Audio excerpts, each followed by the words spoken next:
ഹാജിമാർ മിനാ താഴ്വരയിലെത്തി. മനുഷ്യൻ തൻ്റെ സ്ഥിരതയുടെ മിഥ്യാഭിമാനം ഇറക്കി വെക്കുന്ന ഇടമാണ് സത്യത്തിൽ മിന. അവിടെ കൊട്ടാരങ്ങളില്ല. ദാ നാം കാണുന്നത് പോലെ എല്ലാവരും താൽക്കാലിക കൂടാരങ്ങളിൽ തന്നെ. സത്യത്തിൽ നമ്മുടെയൊക്കെ ജീവിതവും അങ്ങനെ തന്നെയല്ലേ?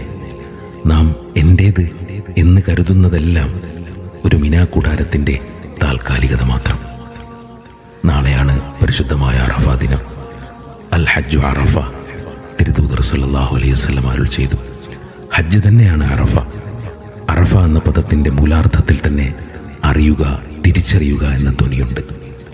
ഞാൻ ആരാണെന്നതിൻ്റെ തിരിച്ചറിവ് നേടുന്ന മനുഷ്യൻ ജനിച്ച കുഞ്ഞിൻ്റെ വിശുദ്ധിയോടെ വീണ്ടും ജനിക്കുന്ന ദിവസം. താൽക്കാലിക ലോകത്തിൻ്റെ നൈമിഷികതയും സ്വന്തം ദൗർബല്യവും വിശാലമായ മരുഭൂമിയിലെ മണൽത്തരികളിൽ ഒന്നായി തിരിച്ചറിയുന്ന ദിവസം. പറഞ്ഞാലും തീരാത്ത പരിവേദനകൾ, പരിഭവങ്ങൾ, പരീക്ഷണങ്ങൾ, പ്രതിസന്ധികൾ, പ്രതിബന്ധങ്ങൾ.